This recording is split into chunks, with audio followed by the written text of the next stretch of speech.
Let's not focus on ourselves. Let's be transcendent. When I'm crafting my purpose, even though the world is telling me to, self-care and everything adds self to the front of it, right? Mhm. We need to say, wait a minute, I cannot fulfill my purpose because why? At some point, I'm going to leave this earth.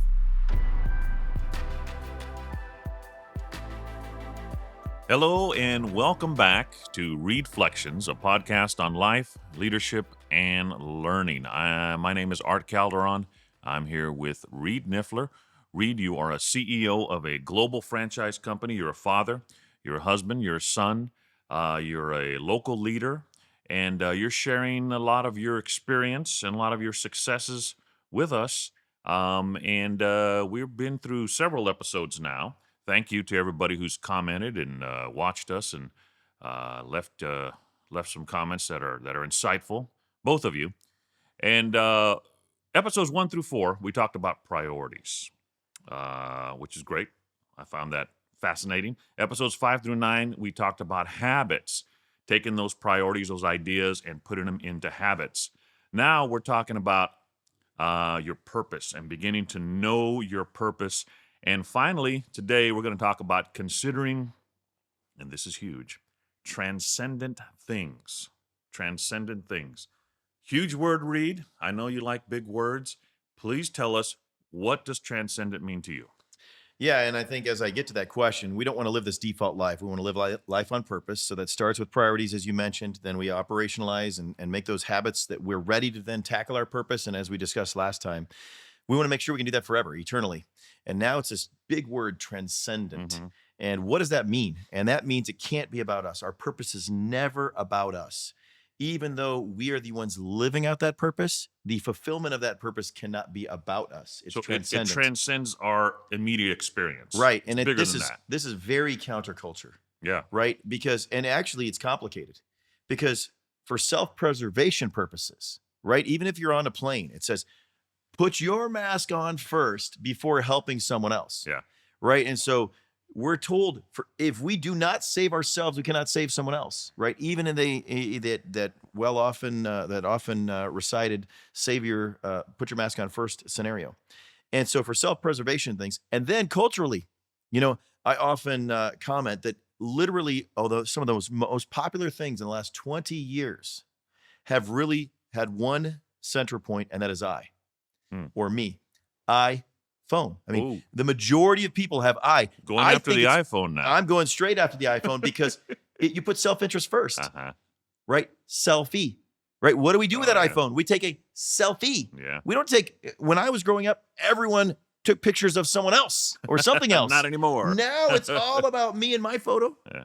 And taking it a step further, when we look at a photo, what do we look at first? How do I look? Exactly, ourselves. Am I blinking? Not anyone else. Am I blinking? Right. And so there is just this cultural drive to self-interest in every case. Right. And so even then we look a little bit further back and we see a transitionary period of time. And there was a very broadly circulated quote by President Kennedy that said, ask not what your country can do for you, but what you can do for your country. Right. And that was saying, hey, there's going to be always a nature of self-interest in whatever we do. Right. And this isn't just a modern day problem. This is a long-standing problem. And some of that's for self-preservation. So we are going to have to fight that and be transcendent and say, okay, when I'm crafting my purpose, even though the world is telling me to, self-care and everything adds self to the front of it, right? Mhm. We need to say, wait a minute, I cannot fulfill my purpose because why? At some point, I'm going to leave this earth. And my purpose, if it's about me, will end. Mhm. It'll go with me. But it'll carry going forward. It'll go with me. Right.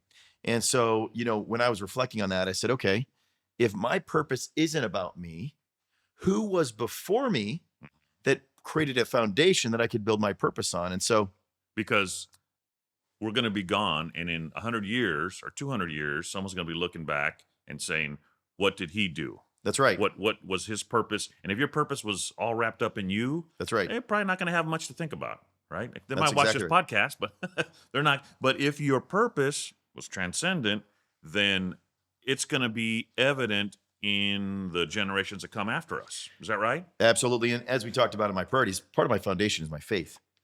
And if we look at Jesus as a critical turning point in my personal faith, You know, he was a foundation to where I'm at today. Here we are thousands of years later, Right. and we're talking about him. Now, there's literally been billions of people walking this earth. And collectively, if I named 50 to 100 names in modern day, and even if I went to pre-1900s, there's probably only 15 to 20 that would be publicly aware, and Jesus being one of them. And so, what did he do and what did he say? And so I studied his life, and I realized even when asked, he would not answer a self-interested answer.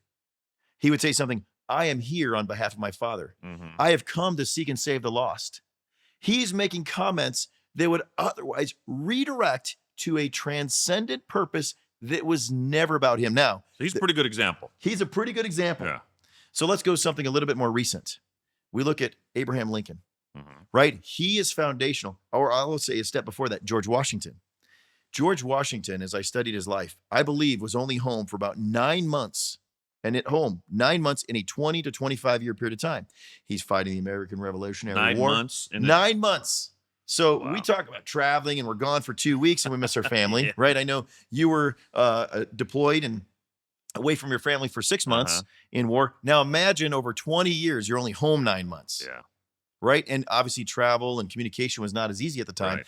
But that is self-sacrifice, right? All the things that we prioritize, our free time and our Mhm. time. I mean, he was fighting the American Revolutionary War as a leader. And so here's a guy that really put his life in service, and he's long gone. I mean, Uh-huh. none of the people alive have ever met him. Yeah. But we're living in an environment that he had a transcendent purpose Mhm. for. The United States is a byproduct of his transcendent purpose. He knew he was a uniquely created leader that could take a whole bunch of people that were trying to formulate a country, which we now know as the United States, to do that. Then we take a step further and we see somebody that also had a transcendent vantage point, and that was Abraham Lincoln.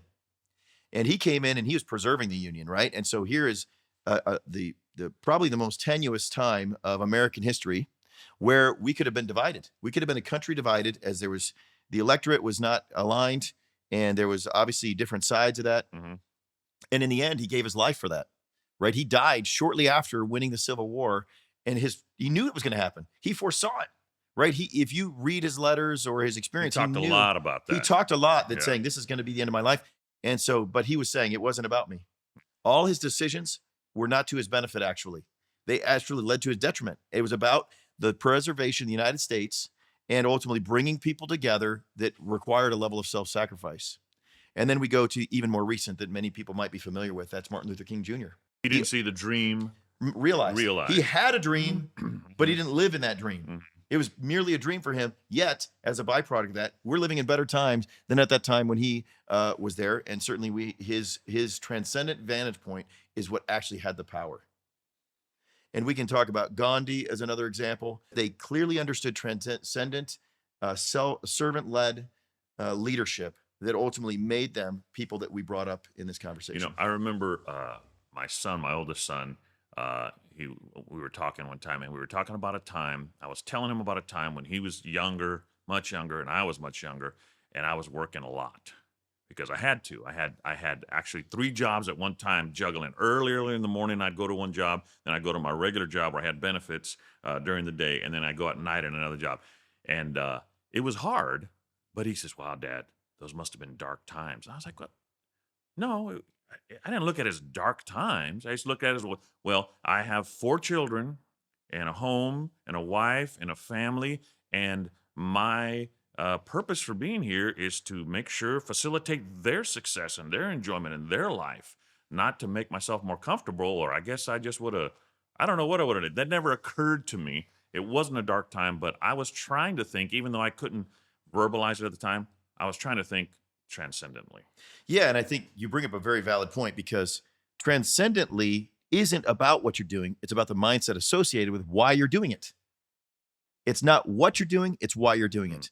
Those jobs, if you were looking at it selfishly saying, I'm worth more than this, I'm worth more than this Right. hourly wage, I'm worth Which more I than the was, task they're but, giving me. yeah. Well, But to be I didn't debated, go but- there. Yeah. But at the same time, as you're saying, no, this is why I'm doing it. Right. So it wasn't a dark time because the purpose behind it was greater than the preference. Mhm. So many times We're focused on the preference, not the purpose. Uh-huh. And the preference will be defeating. It's not transcendent. That preference is always selfish. It's a And selfish that's only preference, for a real small amount of time, right? That which is you're why your answer uncomfortable. could be transcendent Yeah. because you're saying you are why. And Mhm. ultimately, your child has progressed through life to be provide a return on the other side. And so that's transcendent. Ultimately, in that same purpose, is it's much greater than that's there. Now that's hard to do because your current circumstances can be very, very hard. Your sacrifice now, it can just overwhelm you, right? And if someone's in a situation where they're trying to live in a transcendent way, trying to live in a way that's going to matter beyond themselves, what helps you to push through those temporary things and help you focus on, hey, I'm here for a purpose, and I was created on purpose for a purpose. They conditioned these prisoners of war because in that moment, you would always defer to preference, right? You'd say, I don't want to take the beating or whatever the case might be, or live in this unhostile environment or be malnourished or whatever the circumstances may be. And all I need to do in order to be released is denounce my country, Uh-huh. give up information, and then I could be freed. Hmm. Why do they hold fast and not say those secrets? It's not for selfish reasons because they're saying, even if I die today in this prison as a prisoner of war, I want to make sure that my country continues transcendently and my family preserves. And then I can live with that honor. And that is that transcendent mindset saying that I hold fast to the outcome, even if in the worst circumstances we could ever live. And now, ironically, of all of that, I've done a study just because it's interesting to me of people that have been in that environment and survived as prisoners of war. And there's countless movies and books that Hmm. have been put out there. Look at the life they live afterwards, right? Many of them become political leaders or they have a successful career afterwards. Why? Because they understood the value and power of transcendency in that And they moment. keep that, right? They keep that throughout their life, that value, that idea that it's beyond me, and in whatever pursuit that they have after that. And it's motivating, right? They're saying, I, in the most dire circumstances known to man, a prisoner of war, Hmm. was able to live a life that was transcendent. And even under the most dire circumstances, I still thought of others first. Yeah. To answer your question, how do we live that transcendent life? They're focused not on what the beating they are, they're focused on their family and the people that they're there Right. for. I've heard you tell a story briefly before about your family that came to the middle of America and really struggled in ways that we can't understand in our culture. But you believe that their struggle was one that was motivated by transcendent purpose and affects you even now. Tell that story. Yeah, and I would say many of us have immigrant stories, and it might just be long-standing, right? I mean, it might be hundreds of years ago, as it was in my case, and some of them might be more recent. But no matter what, in order to leave what we're doing, we have to do it for the benefit of someone else. We have to have that mindset because it's so much more comfortable to stay where we're at, Hmm. right? That's the easy life for our own sake. We can Even just, if it's not a good place, right? right. Because we were familiar with it. We're familiar with it. It's there's no risk in staying Mhm. where we're at, other than we're not living out our purpose. And so, it was easy for that to do that. And so, my great great grandfather was one of four brothers, and so three of which stayed in Arvog, Switzerland. And so, I had an opportunity to go back about 6 7 years ago with my dad. And we thought, well, why don't we just change the family heritage? My last name's Nyffeler. And so we went back as we saw in Ellis Island where they had signed off where the Oh, original wow. locations were That's cool. and knew and traced the family history. And so we went back and they were from Arvog, Switzerland. And so while we're there, we're kind of retracing the steps and learn that. And so I You went, went back to Arvog in correct. Switzerland? Yes. Oh, So I flew wow. over to, it's a German speaking part of Switzerland. Uh-huh. And we saw there was our name and we looked at the headstone that was there. And ultimately, my family, extended family, way back then, had a plot of land, and it was probably an acre or two. And as the It's a big garden. great great grandfather, yeah. And now back then, I mean, it was all done by hand, and so you could only plow so much time. But my great great grandfather saw that there's four children, and you divide that up, and pretty soon you have no land, and it's not going to be sustainable. You look around at properties around there, and it was not going to be able to build a life for his multiple generations that could otherwise be served. And so he saw this opportunity, this land of opportunity. And, he was 18 years old at the time when he immigrated. 18 when he immigrated. And so there's a Amazing. small town outside of actually Columbus, Nebraska, which is a little bit west of here in Omaha, called Duncan, Nebraska. And so his neighbor had moved over there, who was in maybe his 30s or 40s with his family, and they needed farm help. Mhm. And so he'd written a letter back to the family, his family, which was a neighbor in Switzerland, and said, "Hey, I need some help." And he said, "Dad, I want to go. I realize as I look around, one, I'm going to leave this to my brothers and sisters, and I'm not going to get some land. Number two is, if I truly want for multiple generations to have a family, I need to find somewhere else." Just like that. 18 Just like years old that. with a letter. No Google rating. No, you can't look it up. Nope. No pictures.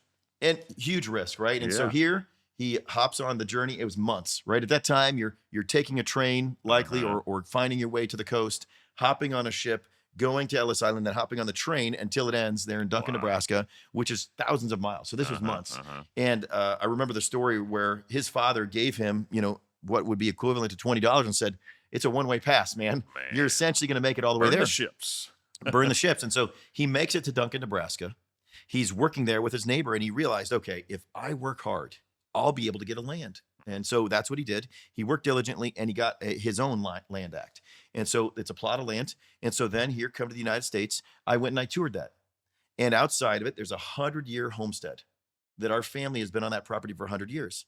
And this is where it gets really interesting, because then It's still there. it's still there. The homestead, once you get 100 years, the federal government will get you a sign that says this was settled by this Oh, family. no kidding. And then Oh, it's that's forever cool. preserved Yeah. at that property, no matter who the owner is. Uh-huh, uh-huh. And so it was in our family for 100 years, and that was the 100-year homestead.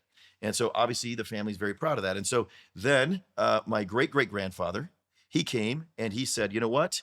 I need to establish a education system." So the first thing they would do is, he got a little bit older and he had his first And kids he was born, your great grandfather was born. in Switzerland, immigrated to Duncan, Nebraska. Then he had 4 children. Okay. And so while he was there, he wanted to educate his kids. Uh-huh. He knew that education was critical. So he founded the first church, because separation of church and state is, the churches were the places where the schools were. Now we have churches meeting in schools. It's the other way around. And we do. And so he established the first church, right? And he became the local pastor, essentially, And this is there in Duncan. in Duncan, Nebraska, small community, right? Yeah. Couple, maybe 100, couple hundred people. And then they started hosting the church. And he was the first schoolmaster of that church to educate his kids and the neighbors' kids. And so one-room schoolhouse, your traditional schoolhouse, was able to see that. That church still there stands. And then as his kids got older, they wanted to go into the family trade.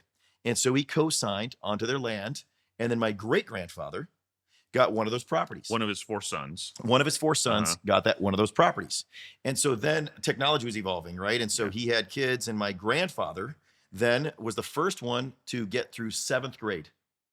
And so here Wow. you have the school. So here, my great-grandfather was the first one to get to grade school, 4th, 5th grade, right? Learn and read and write, became a Mhm, farmer. mhm. My grandfather went to 7th grade, and he took over the family farm, or a part of the family farm. Now, at this stage, technology was advancing, right? So they had tractors, and their seed technology was improving. And so production went up, way up. And then ultimately, the price dramatically declined. The price of corn. Right. And so it was not a sustainable living. And so my grandfather said to my dad, he says, "Son, I am working so that you can not be a farmer." My dad's like, "That's all our family knew. Wow. We have this 100-year homestead. Uh-huh. We're a farm family. And what am I going to do?" He said, "There's no money in it. I'm going to work the rest of the days of my life so that you can have a different life." Right. And so then my dad was the first to graduate from high school. He went off to college, and he's saying, my grandfather said, "I have to validate what my grandfather did for me," right? He's building on that transcendent mindset to say, go to college. So my dad graduates from college. He became a shop teacher. So he was at a City of Omaha school. So they would take all this steel, and they'd take it from whatever it was, and they'd make these little things that were there. And he was teaching kids to do that. Uh-huh. And so he was a teacher, and he's investing in these kids because that's what he knew. And then ultimately, as I came along, he then became an entrepreneur. He started his own home building business because that's what he understood and knew. And then it was that legacy. And so now I see as an obligation on my great-great-grandfather, we have a legacy of immigrating here, leaving everything behind. My great-great-grandfather only saw his mother one other time. Wow. In his 40s, took a train all the way back to say, "Hey, Mom, I made it," Wow. and built that platform. Then my great-grandfather ultimately was there, and he continued to advance on that schoolmaster and that faith, the foundation of faith, which I built upon, to my grandfather, who said, "Hey, I am going to be working, toiling my life away." And ultimately, as a byproduct of that farming life, his life ended a little bit earlier because he was just worn out from farming. Yeah. So that my dad could have a foundation, to be the first to get a college degree. And so now here, I could be a consumer of that. right? I lived a middle class life. I didn't have the hardships that my heritage had. However, because I understood the transcendent foundation that was built all the way through, I have an obligation to continue that forward. Yes. I look back to the sacrifice not only of Jesus, as I mentioned, George Washington, Abraham Lincoln, but Abraham Lincoln put into act the Land Act. That's how it all ties together. He was transcendent. That became the land that we ultimately then inhabited as a family, that I just told you the totality of the story leads to today. So I can be a self-interested consumer.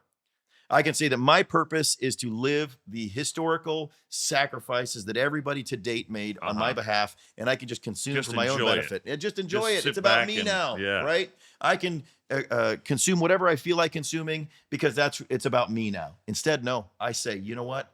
Because of all that foundation that was laid, I have an obligation to continue it. And an honor. And an right? honor and a responsibility. Yeah. And that's what energizes me. And that leads to my purpose statement. Because each and those things intertwined throughout that was someone investing in the next generation.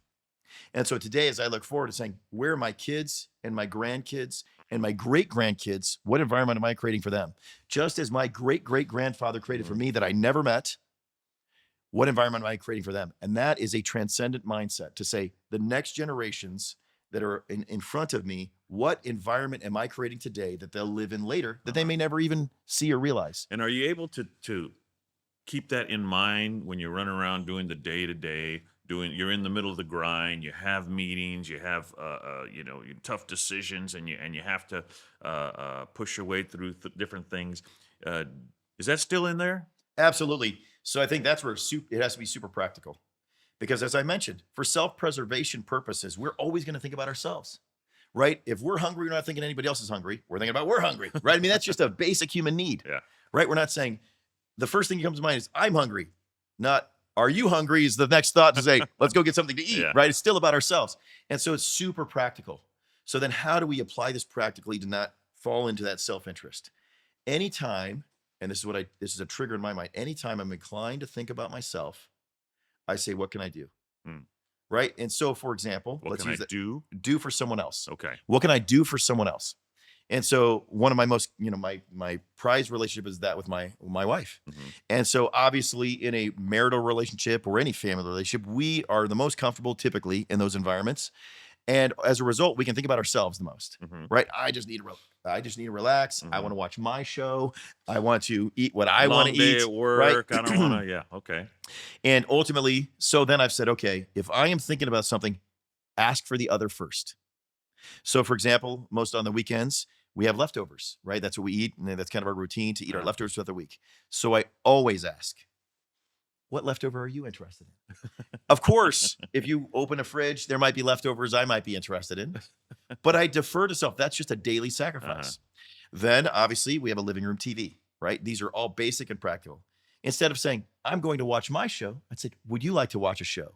Then if a response is, no, I have X, Y, and Z, then obviously that's the case.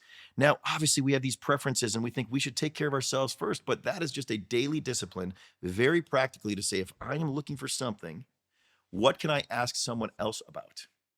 Right? Instead of saying, I'm hungry, I can say, are you hungry? Where would you like to go?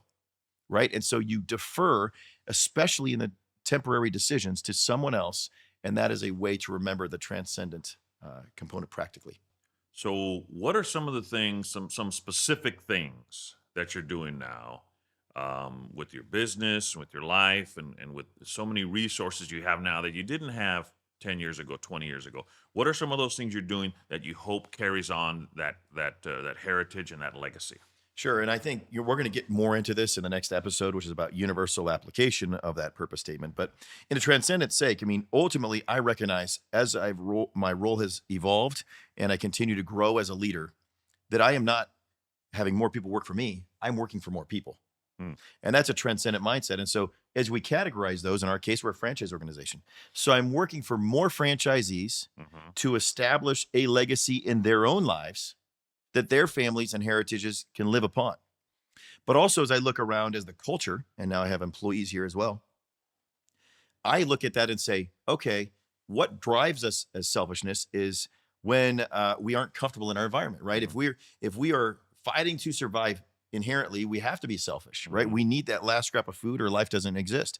And so I think there's a lot of work cultures that have kind of consumed themselves because everyone's just trying to survive in that work culture, Mhm. whether it's the organization is trying to survive or people are fighting for a position or a role or organization. And so how can I create an environment where there's performance, no question, but at the same time is they can develop instead of survive. Mhm. It's difference of surviving in a culture of an organization to one that allows for opportunity to develop. And so that's a way to do it transcendently. So whether that's me doing a podcast like this, whether that's a book that'll be released later, whether that is internal trainings or Mhm. communication or one-on-one conversations that say, okay, here's how individually you can develop. Mhm. Here's how I will invest my experience and time and sit one-to-one to discuss ways that you can develop so that you can build a legacy for your family. Sometimes it's not in a business. Sometimes it's just in a career, or sometimes just as you said earlier, it's you providing for your family. And I want to be an organization that gives them an opportunity to develop, to continue to provide for their family. Help You're helping to facilitate success of others. Hmm. I think that's key. My wife and I, we met a young family that immigrated from a war-torn nation. In fact, they weren't a whole family; it was just three siblings, and they got separated from their parents. And we met them along with some other friends, and helped them. Little things like getting their license, helping the kids get enrolled in school, getting them a little bit of furniture, things like that, helping them find a place to live. And that was a few years back, 3 years or so, I want to say. And they started integrating into society, and really didn't need that kind of help anymore. They didn't need the day to day. They had that down. They were going to school, and we were really happy. We were really proud of them. But the son, the one boy, I think he's about 19 now. He started working in the medical field as a CNA, and which I was like, that's great, man. That's going to really open up some opportunities for you. And now he wants to go to college and so forth. Well, it turns out he's working as a CNA at a home for people who are recovering from long surgeries, and he's taking care of my son-in-law's grandmother at the same place. And my daughter, who's married to him, went to visit her grandmother-in-law, who was rehabbing there, and ran into this kid and sent us a selfie. And I thought, that's great. I mean, hopefully, we just had a little bit of help, nudging this kid along, helping him, not for anything in return, but that was like an additional blessing, additional grace to see. Not only are we helping him succeed, but he's actually helping someone that we love to heal. Yeah, and I think that is the power of a transcendent mindset, Mm. is because we are not doing it because you knew that they would be caring for your Right. family. You're doing it because you cared for that person. Mm. And then this is what makes the world such a wonderful place, is because if we have a altruistic desire to serve others without an intent to have that come back to us, Mhm. it will come back to us. Yeah. But if we go do something with the expectation of return, we're likely going to do so with self-doubt, saying, well, are they really going to pay me back? Are they really going to do this another way? And How then we exhausting is that we to lose live the like that? blessing, Yeah. right? Whereas if we can truly serve someone that can't serve us, that's just a glimpse into reminding us to be transcendent by saying, hey, we invested in this family years ago, and now by happenstance, they come back into our lives. Yeah. And as we tie all these stories together, we can say, George Washington didn't know who I was. They didn't care. He didn't know. And just like Abraham Lincoln here in the United Yeah. States, just like my great great grandfather knew that I would likely be a lineage that was coming to carry on his family legacy, but would have no idea to the opportunity or business, just as I will never know what my great great grandkids will do. But I'm not doing it directly for understanding and receiving that return. I'm doing it so they can build on top of that legacy. And that's the difference that separates the human race. We are a byproduct of whatever someone before us had produced that we can then build upon. But we have built on the innovation and heritage and all the experiences that were before us. And now it's our objective, our goal, our responsibility, our purpose to prepare a new future that can be built upon that for the next generation to come. And so we are the one species as humans that do that. And we must live our purpose, which is to create a better life for the next generation. Let's not focus on ourselves. Let's be transcendent. I think I have a new definition in my mind for that word. I probably didn't have any definitions in my mind for that word, but now I do. Living your life in a transcendent manner. Thank you very much, Reed, for your time today. Thank you to the listeners and everybody who has tuned in the different formats. Next time, we're going to talk about universal and authentic application of our purpose. Until then, I'm Art Calderon. Be purposeful. And one more reflection. If you are wondering, what should I do? That is the wrong question to ask. The question asks, who do I want to be? If you ask that question, it will lead you to a transcendental mindset.